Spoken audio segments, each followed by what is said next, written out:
nuclear-armed and nuclear-powered submarines, aircraft carriers, and frigates. In the decades following the Second World War, maritime powers engaged in an unprecedented technological race. The invention of the atomic bomb changes the world forever. It revolutionizes warships and combat at sea. In 1955, the first nuclear-powered submarine allows crews to remain underwater for months at a time. The deterrent effect of submarines is you can't wipe them out because you don't know where they are. Technological advances make it possible for submarines to fire ballistic missiles from underwater. Equipped with nuclear warheads, they can wipe out almost any population center at the touch of a button. And so, a deadly game of cat and mouse is played in the world's oceans. Submarines are like people. They have very precise signatures, like their fingerprints. To protect themselves from the nuclear threat, navies improved their listening systems, using cables on the ocean floor and towing sonar arrays from helicopters. The Soviets didn't realize quite how vulnerable they were. In this Cold War between the West and the Soviet Union, each navy knows that any attack will be met with an equally fatal retaliation. We hoped there would be no war, but we were always ready for it. With nuclear weapons, at any moment, the crew of a warship can be ordered to light the fuse that will incinerate the world.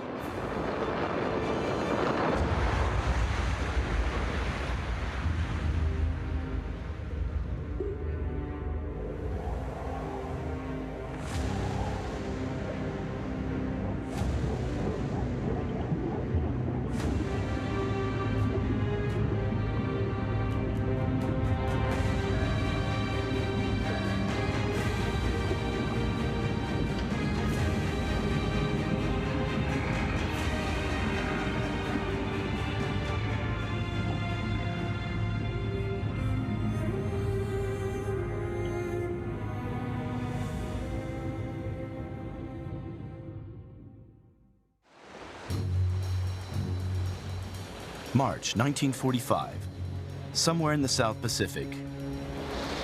For 3.5 years, the United States and Japan have battled for control of the world's largest ocean. The U.S. defense industry is far superior to Japan's. Week after week, new warships are launched, including new aircraft carriers. The Japanese suffer heavy losses, but they continue to fight.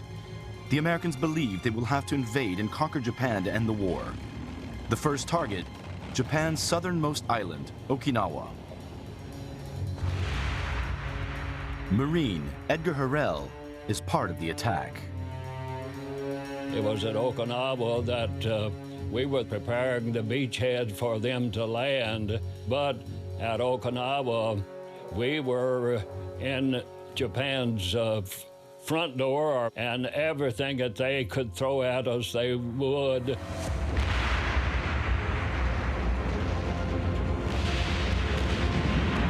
For 5 days, men like Edgar Harrell aboard American warships fire on Okinawa. Their purpose is to destroy Japanese defenses.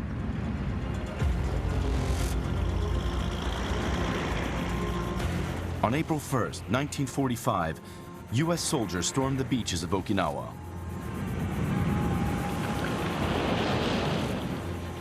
There was no understanding that the Japanese would give up at that point. Japanese army, for example, was extremely enthusiastic about fighting a bloody battle in southern Japan. The Japanese send their last warships to the Battle of Okinawa. Among them, the Yamato, the largest battleship ever built. A suicide mission in the face of U.S. superiority. And what you see as the campaign moves to Okinawa, you see increasing use of kamikaze tactics. And actually they start to do almost similar things with their warships. The super battleship Yamato on her last mission is actually only carrying enough fuel to run herself aground. Yamato and her fleet are sunk en route by U.S. aircraft, but victory comes with a high price. More than 10,000 U.S. soldiers die. On the Japanese side, 200,000 people are killed. The Americans project that invading Japan will result in more than 500,000 U.S. casualties and millions on the Japanese side.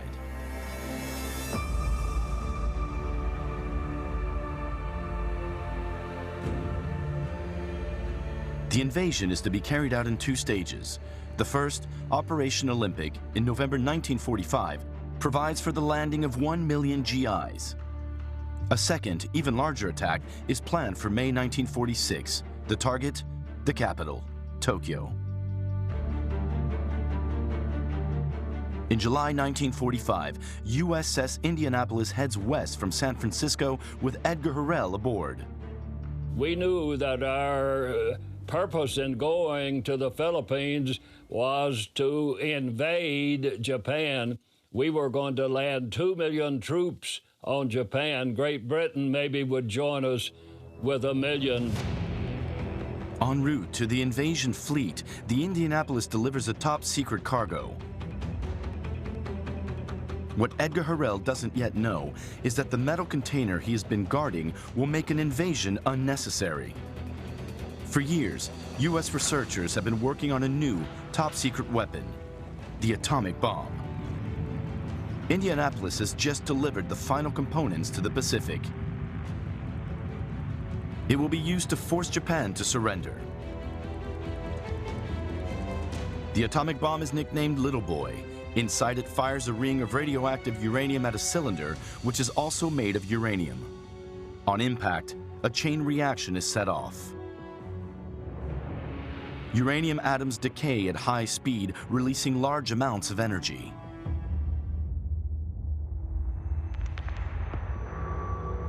August 6, 1945. Little Boy is dropped on the Japanese city of Hiroshima. Explosion, firestorm, and radiation kill 80,000 residents of the city within hours.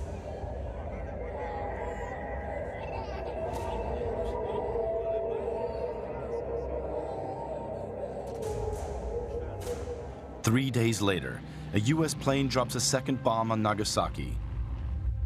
The nuclear age has begun. No one had ever seen anything like that before. But you must understand that by that time, it was an extremely brutal war. There was no question by then of any kind of restraint. The horrors of the new weapon break Japan's resistance. On August 15, 1945, Emperor Hirohito announces the surrender. The official ceremony takes place aboard the USS Missouri, an Iowa-class battleship. After the sinking of the Yamato, they are the largest warships in the world. But what future will large warships have in an age of atomic bombs?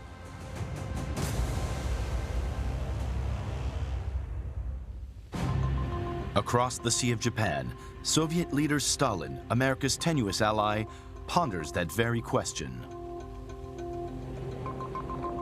At the end of World War II, the Soviet Union has only a small navy. Its high command, however, has ambitious plans. The Soviet Navy is to get 15 aircraft carriers, 21 capital ships, 90 cruisers, 222 destroyers, and 489 submarines. But the project remains a fantasy. Capital ships and aircraft carriers are canceled. The party nomenclatura thought 1,000 tanks is one aircraft carrier. Why do we need this aircraft carrier when we can build 1,000 tanks in Europe?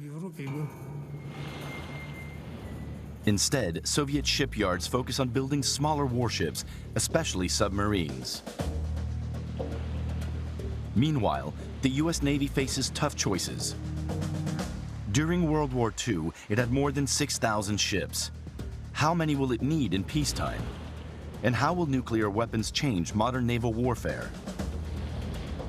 The U.S. government decides to kill two birds with one stone.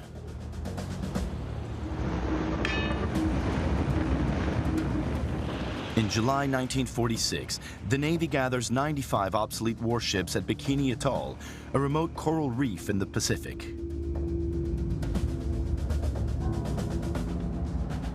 There is no crew on board the Ghost fleet off Bikini, but there are countless measuring instruments for the first nuclear test at sea.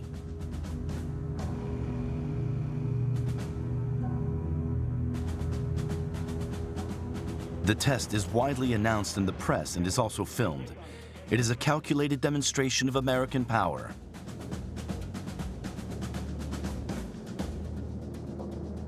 We watched what the Americans were doing.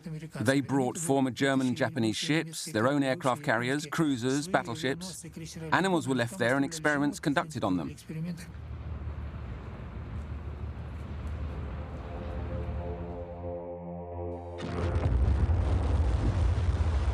Most of the warships remain afloat. U.S. technicians measure the radiation and examine the test animals, some of which die in agony.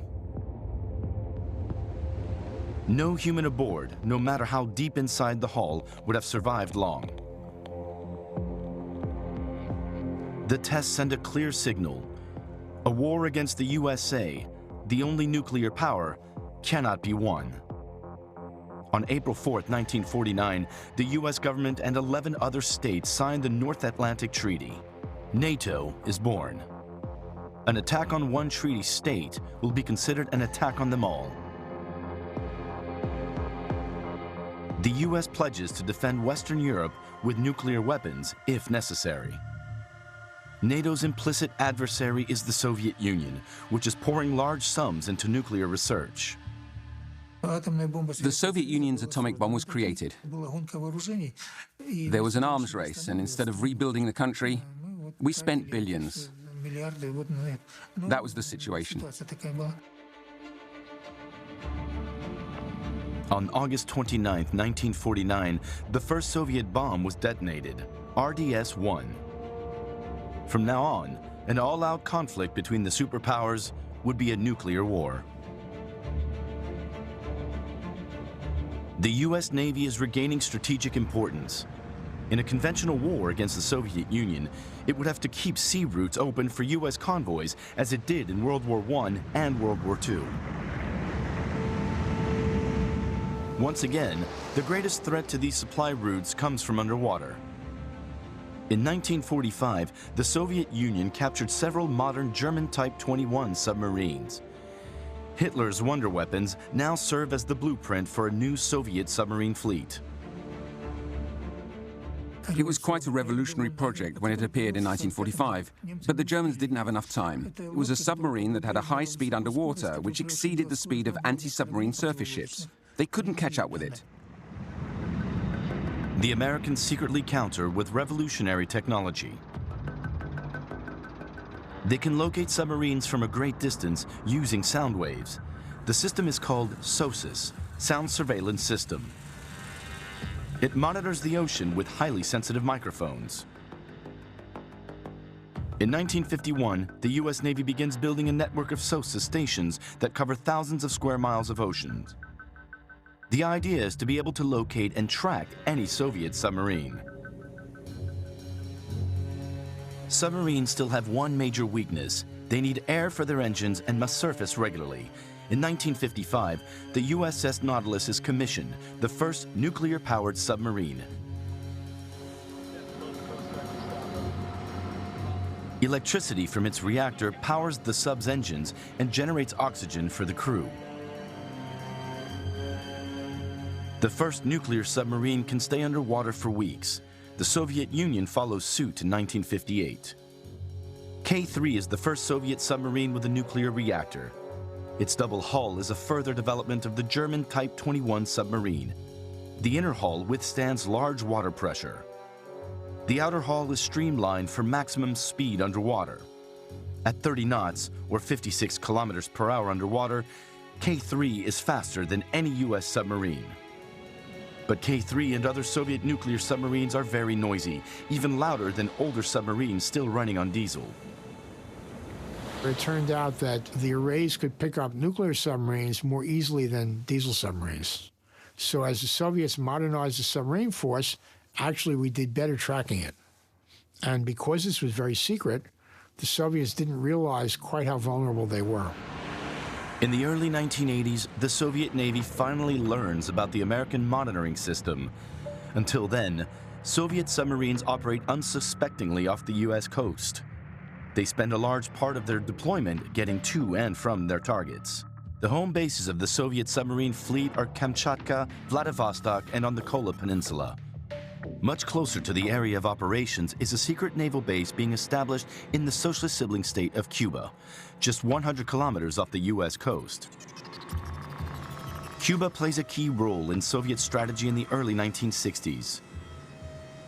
Nuclear warheads have become smaller and more powerful since Hiroshima.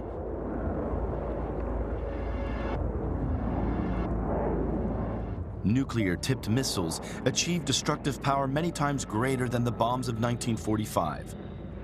A nuclear exchange would end with devastation and radioactive contamination on both sides. Only a surprise attack with minimal warning could successfully avoid a deadly counterattack.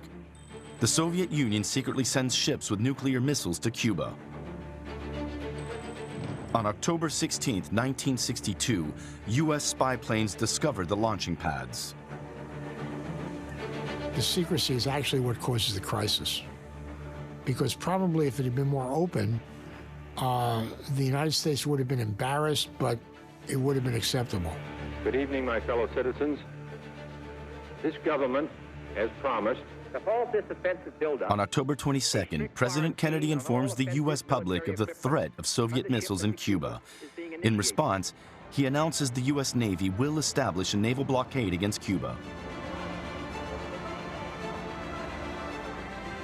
Invading Cuba could provoke nuclear war. Instead, they will block all further ships with Soviet missiles aboard from reaching Cuba.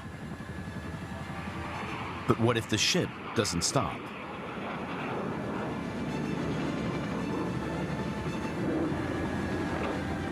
That, we thought, would be the triggering event, is if Russia tried to run the blockade, that would start some shooting.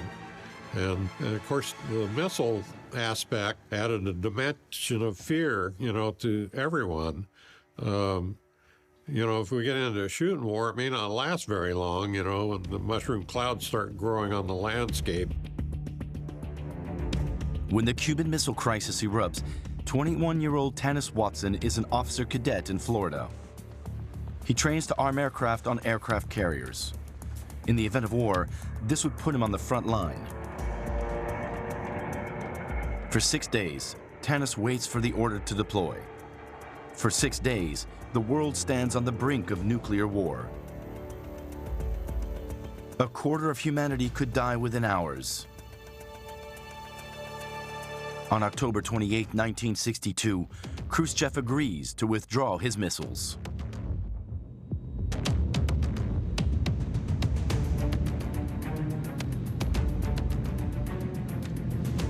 But it shocked me to find that it's true. If Castro had had his druthers, he would have released the nukes in Cuba on the United States and taken out about 70 million people. That's what Castro wanted to do. And Khrushchev wouldn't let him. And the reason Khrushchev wouldn't let him, I think, was nuclear submarines. When it comes to technology, the United States is still one step ahead of the Soviet Union. They could answer an attack not only with bombers and land-based missiles, but also with missiles fired from submerged submarines.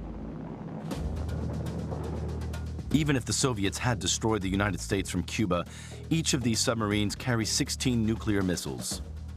The warhead of each missile is 8 times as powerful as Little Boy, the bomb that destroyed Hiroshima. The U.S. has a total of 9 such craft, enough to devastate the entire Soviet Union.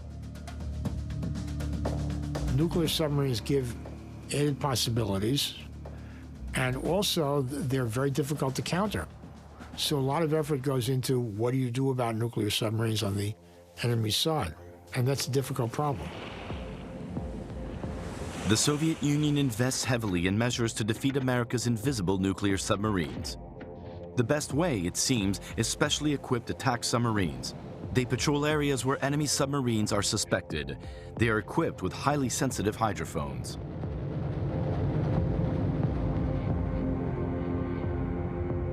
A radio operator with headphones during the radio station operation.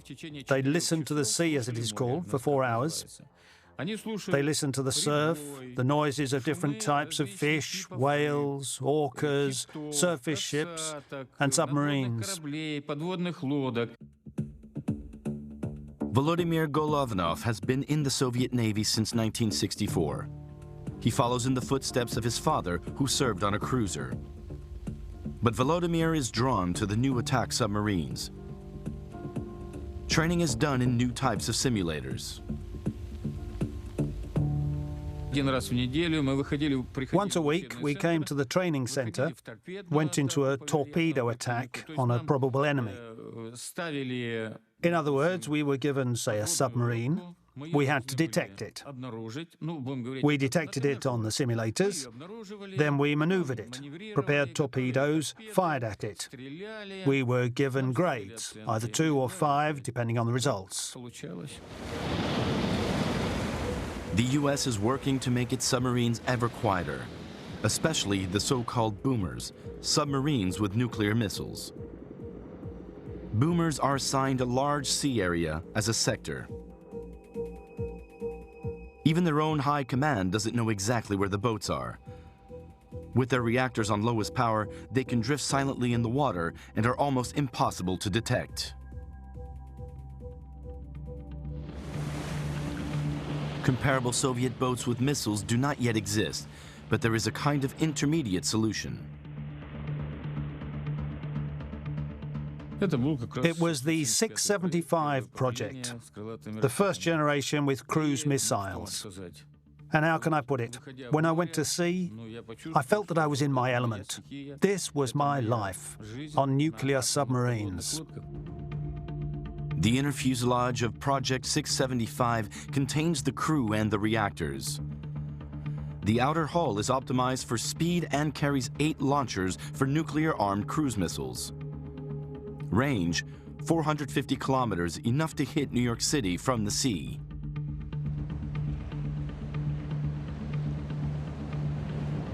The big disadvantage, the submarine must surface to fire and then remotely pilot the missiles.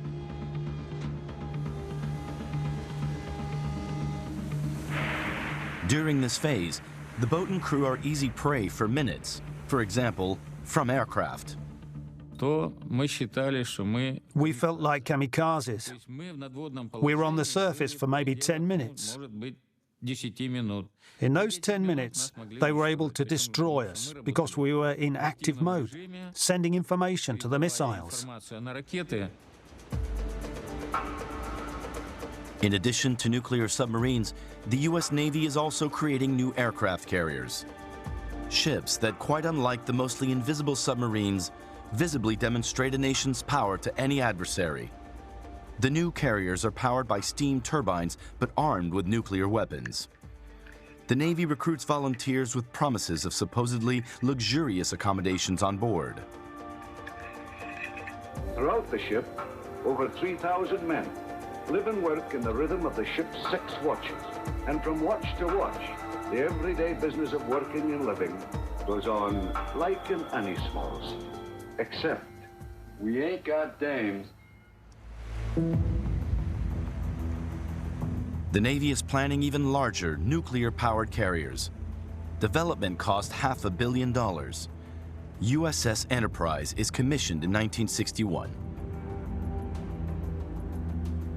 For 7 years, Tanis is part of the crew. The motto is, "We are legend," I think says a lot about being the forerunner of the nuclear-powered carriers. At the time I went aboard, the largest moving thing on Earth. At 78.4 meters wide and 342 meters long, Enterprise towers over her predecessors. Powered by 8 nuclear reactors, Enterprise has an unlimited range and a top speed of over 33 knots or 62 kilometers per hour. Most of Enterprise's fighters and bombers are jet planes and are launched into the air by catapults. Unlike World War II era carriers, Enterprise's flight deck is set at an angle.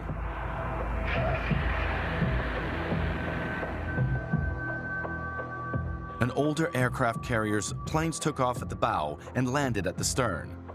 A barrier separates the two halves to prevent landing aircraft from crashing into those taking off.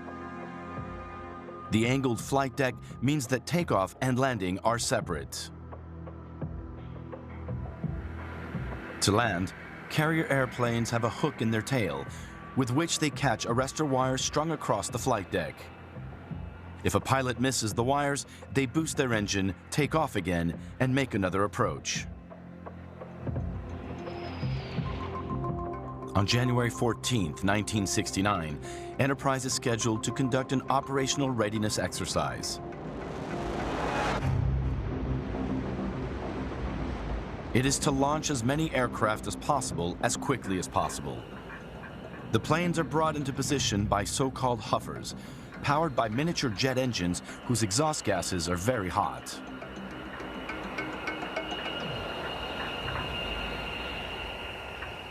A crew member parks a huffer on the wrong side of a fully armed aircraft. His exhaust is inches from the aircraft's weapons.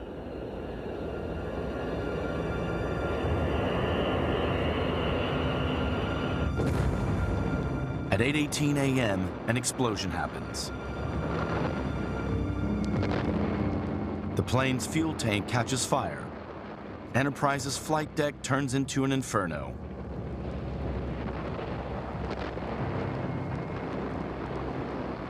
Instinctively, I ran back to see how my guys were, and they were coming forward, and they were all injured to some extent. We could lose the ship.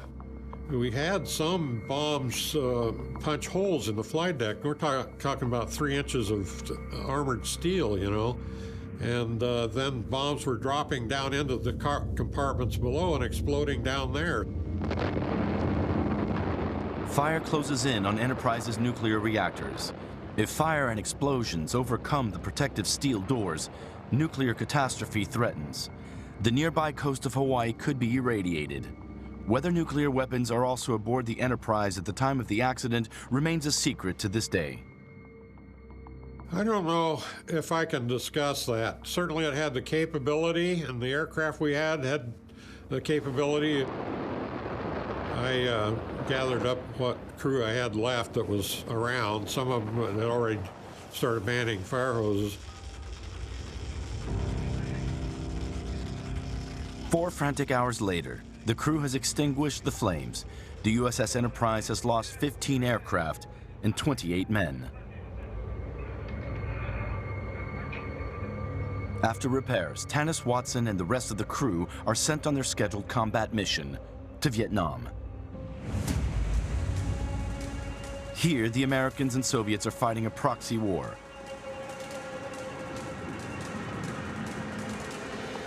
Vietnam is divided into 2 states. North Vietnam, militarily supported by the Soviet Union, wants to conquer the South.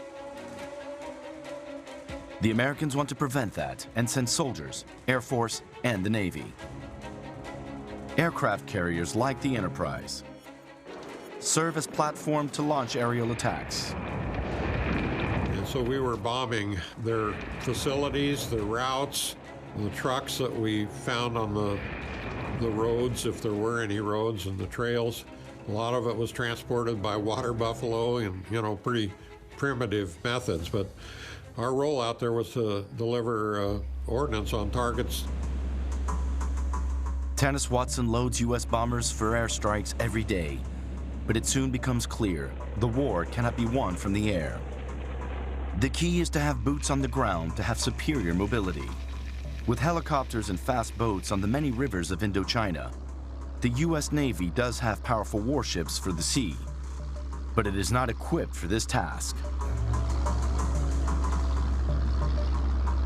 The boats that you use there are very shallow draft because shallow water in estuaries, and they can go way up even very shallow rivers, and that's what they were for.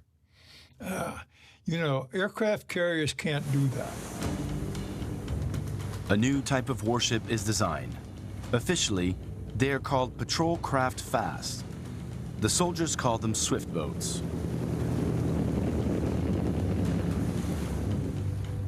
Powered by twin diesel engines, swift boats can reach up to 21 knots or 39 kilometers per hour.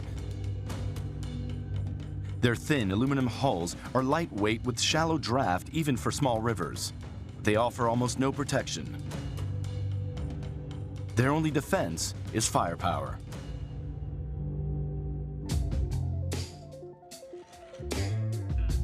In 1969, young officer Guy Gugliotta is looking for a new assignment. The Navy offers him command of a swift boat and describes the post as easy and not dangerous. Well, they do ocean patrols off the coast of Vietnam, and they search for contraband, and you get to be captain of your own ship, and you have a crew of 6, and it's really great duty. Gugliotta agrees and flies to Vietnam shortly after New Year's Day, 1970. Anybody who's been to Vietnam will tell you about the trip where you walk down this long passageway. You're going from one plane to another plane, and as you walk down this passageway, the people coming home are walking past you. And I thought to myself, oh God, I want to be one of those guys. When Guy Gugliotta takes over his swift boat, it is full of patched bullet holes. A member of the last crew bled to death on board. His first patrols feel to Gugliotta as if he has landed in another world. Our job was to keep the Viet Cong from attacking our settlements. Their job was to keep us from attacking their settlements. There was nobody, really nobody in our area that wasn't a combatant one way or the other. Our whole situation was quite comparable to a video game today, in my view. But in Vietnam, the bullets are real. To try and protect themselves, crews modify their swift boats. They install more guns and hang bullet-resistant vests over the aluminum hull. And they muffle the engines to drive more quietly. Ambushes can be anywhere.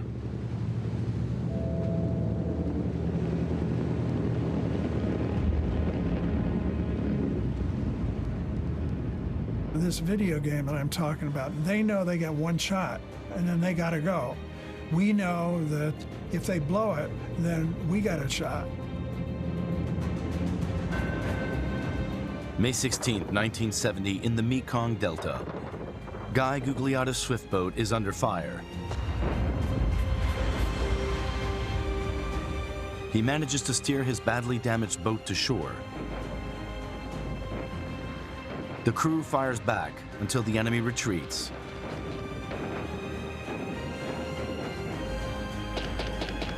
The Americans escape with minor injuries. Finally, Gugliotta's tour of duty ends. I can remember walking the other way. I was going home, and the other guys, they were going to Vietnam, and we were coming from Vietnam. Much later, I thought to myself, why weren't we talking and joking and laughing and whatever? But we weren't, and so we passed in total silence, which was exactly what had happened when I was going to Vietnam. The U.S. is forced to leave Vietnam, a major setback in the great conflict of the superpowers.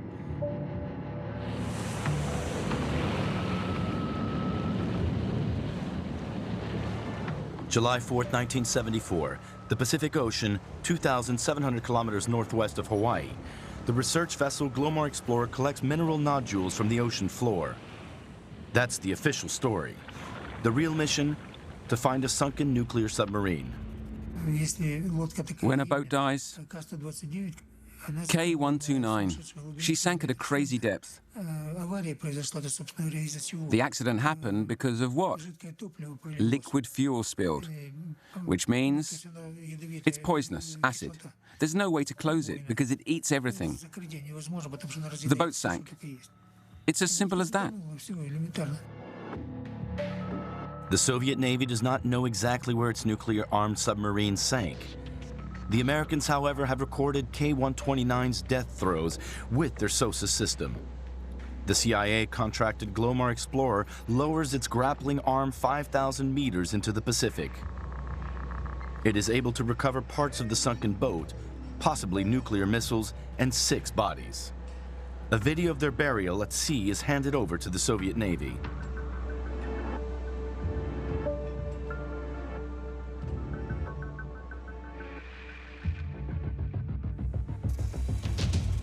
In 1975, a year after the secret recovery of K-129, the U.S. puts their second-generation nuclear aircraft carrier into service. The Soviet Union now also wants at least one aircraft carrier. First, the Soviet Union could not compete economically with the United States. Second, the task set for the fleet, it did not provide for a battle with an equal enemy, which has aircraft carriers. We were deliberately inferior to the Americans. That's a fact. The Soviet Kiev class is not only smaller than the U.S. Nimitz class, it also has a different mission profile. Nimitz-class carriers are designed to attack land and sea targets of all kinds, including with nuclear weapons. For that, they carry up to 90 aircraft and are accordingly large and well supplied. The Kiev class has space for 13 aircraft and 17 helicopters. Their main task is to hunt submarines. The Soviets specialize in anti-ship done by submarines and surface ships. For the U.S. Navy, carriers do that job. How do you compare? The Cold War demands ever-increasing arms spending from both sides. In 1981, the U.S. launches new, bigger nuclear submarines, the Ohio class. They carry 24 nuclear missiles, each with up to 14 warheads. A single one of these boats can wipe out dozens of major cities. And the Ohio class is extremely quiet. They are virtually undetectable by other submarines or the sonar of destroyers.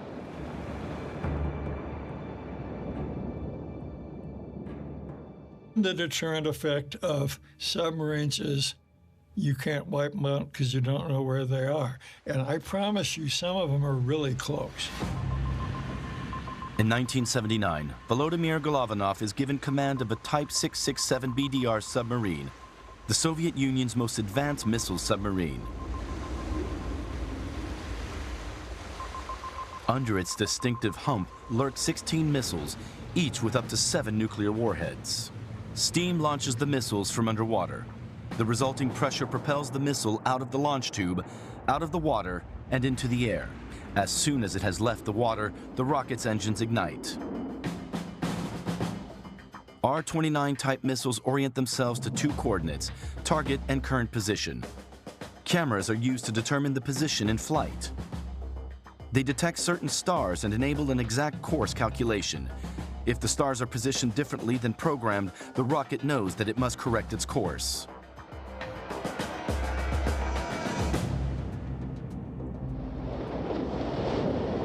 The range of intercontinental ballistic missiles is more than 9,000 kilometers.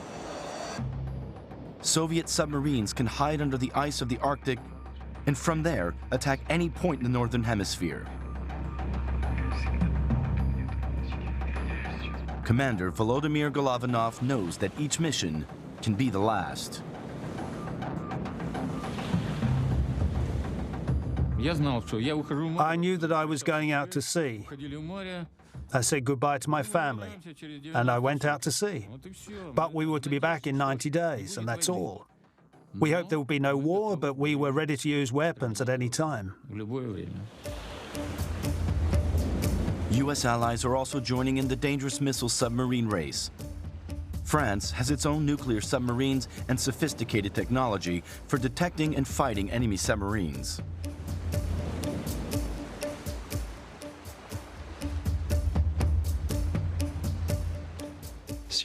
If we want to understand how the opponent works, it's important to see how and what are the constraints that are offered to him but also what are his possibilities, how he tries to see tracking, how he himself proceeds to his hunts, and that's why there's this cat-and-mouse game.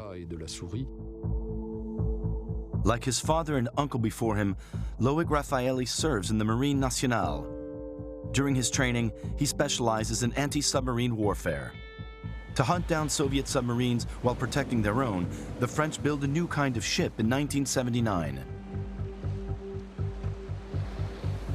It is christened Georges Laigle and is the first of the F-70 frigates.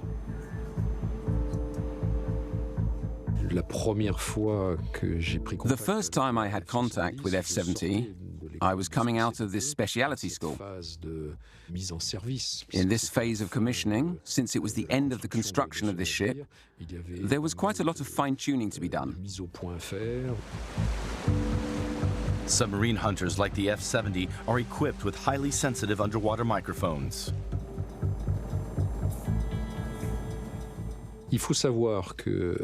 You should know that all ships, submarines and surface ships, are like people. They have very precise signatures that are like fingerprints. It depends on a number of construction features, the way they were built and the way they were maintained. Also, sometimes there are errors in maintenance operations which can make an engine become very noisy. Unlike SOSA stations, ships with hydrophones are mobile.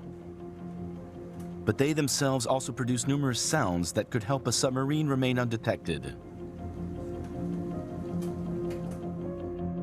The solution lies in external sonar systems that are towed behind the ship on a long cable. This so-called towed sonar can better perceive ambient noise due to the distance to the ship. A second onboard sonar system picks up the ship's own noise. A computer then removes the ship's noise from the towed sonar recordings.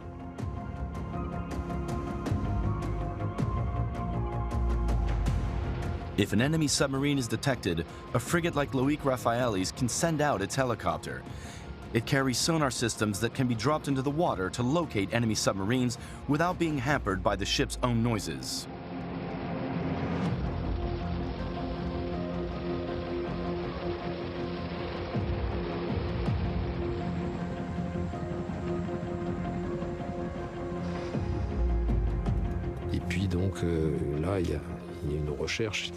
So there is a search there, a bit like the hunter who will find his prey at the last minute.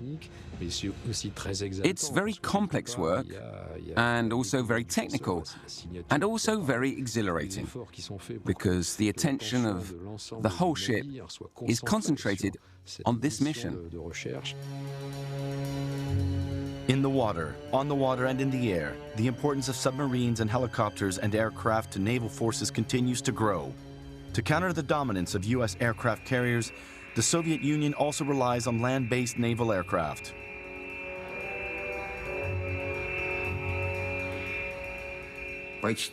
Almost all the guys of the Soviet Union dreamed of becoming either pilots or sailors. And I, since I was born and grew up in a flight camp, I chose the most dangerous and honorable profession, military pilot. Sergei Orlov is trained to fly the Tupolev Tu-16, the Soviet Union's main anti-ship aircraft. It is powered by 2 jet engines. Maximum speed is over 1,000 kilometers per hour. The main weapons are 2 KSR-5 cruise missiles. They can carry nuclear and conventional warheads and have a range of up to 700 kilometers.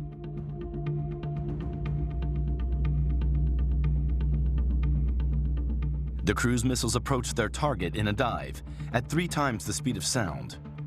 In peacetime, Orlov and his comrades train on practice targets. Armed with cameras, they make a game out of showing U.S. aircraft carriers how close they can get.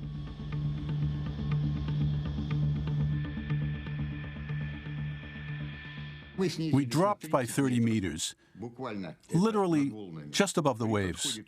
When approaching, we jumped up once, flew over, and click, click, click, click, click, click, click. Mission accomplished.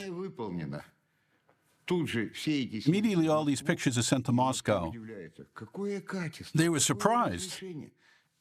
What quality? What resolution? You can even see the surprised faces of the Americans as our plane's exhaust blew off their hats. The arms race has also reached naval aviation. The Tu-22M is more than twice as fast as its predecessor, making it even more effective and dangerous. Sergei Orlov is selected to fly the new aircraft. Pilots who flew supersonic were considered cooler. Plus, they paid 25 rubles extra for supersonic pilots. They paid as much as 25 rubles more. The Tu-22M is receiving careful attention in Washington. President Ronald Reagan wants to modernize the armed forces and make them more powerful. This includes the Navy.